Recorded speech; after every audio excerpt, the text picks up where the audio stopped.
Good morning. This is our review 2 for our project on automatic door lock and unlock system. The following are the group members involved in this project.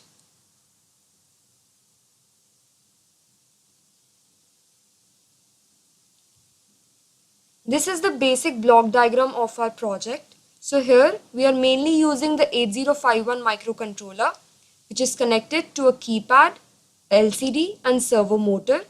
So what this project does is a password via the keypad is fed into the microcontroller, which is displayed onto the LCD. If this password is correct, the servo motor here rotates at a particular angle, which is connected to a linear gear which helps the door open. Now we will see the key implementation of the same.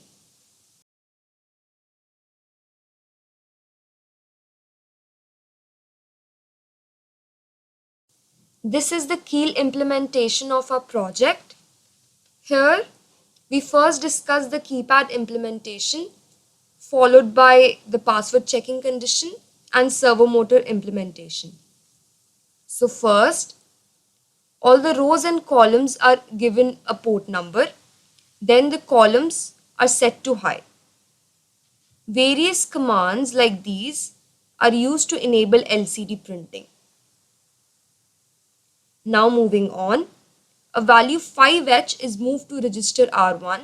We will understand the importance of this later. Initially, the LCD prints the data enter key. This is a cue to the user to enter the password via the keypad. So here the keypad function starts. As we saw above, a value 5H was being moved to register R1. This R1 value gets decreased up to 0. What this does is it restricts the password value up to only 4 digits. So when the value in the R1 is not 0, the keypad condition continues. When 0, the password checking condition is enabled. Going for the keypad condition, as we saw above, all the columns were set to high and now all the rows are set to low. Now for an example, take that a key that is intersected by column 1 and row 2 is getting pressed. So when this key is being pressed, the corresponding column 1 becomes low. So we move on to label col 1. Here we check all the rows one by one.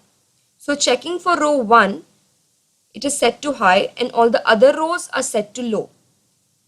If this particular key would have been pressed, the corresponding column 1 would become high and it would move on to display 1 1. In our case, the same would take place in the case of display 2 1. So moving on there,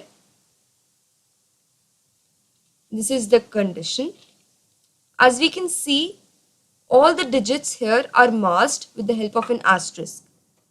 And the value that is getting printed to this LCD is being pushed to register R2. We will now see the condition for password checking.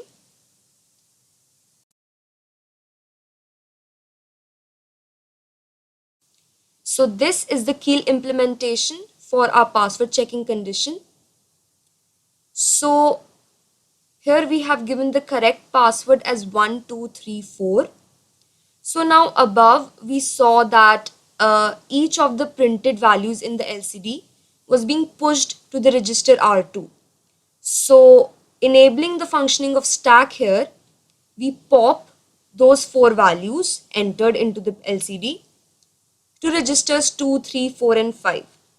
So the first value popped, if not equal to 4, which means the password entered is incorrect, goes to the condition failure. This is a similar condition for 3, 2 and 1 as well. Assuming that the password entered is correct, that is 1, 2, 3, 4, the LCD goes on to print the data hello, followed by the functioning of servo motor, which will be discussed later. Moving on to the failure mode, if the password entered is incorrect, The LCD goes on to print invalid key followed by try again. So it gives us a chance to try typing the correct password again.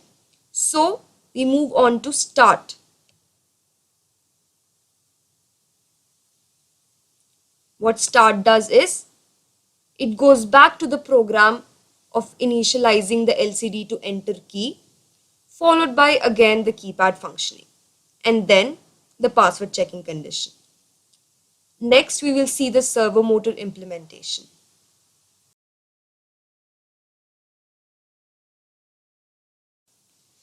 This is our Keil implementation for servo motor.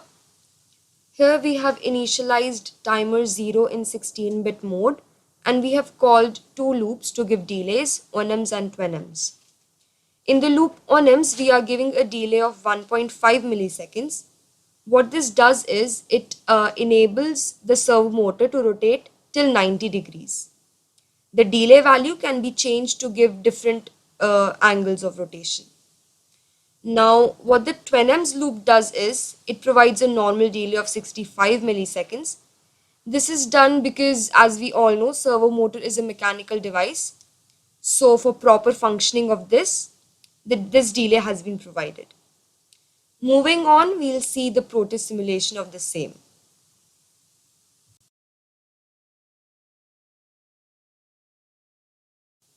This is the protest simulation for our project. So when we run the program, as we can see, initially the data enter key is being printed onto the LCD. Now, here we enter the correct password, that is 1234. As we see, the values are being masked with the help of asterisk. The success hello gets printed, and the servo motor, as we saw, rotates to 90 degrees.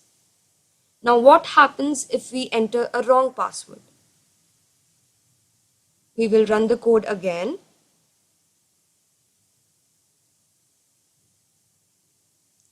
As we can see, enter key gets printed again.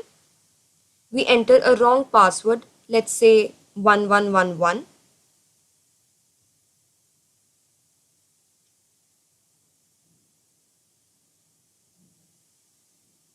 Invalid key gets printed, followed by try again.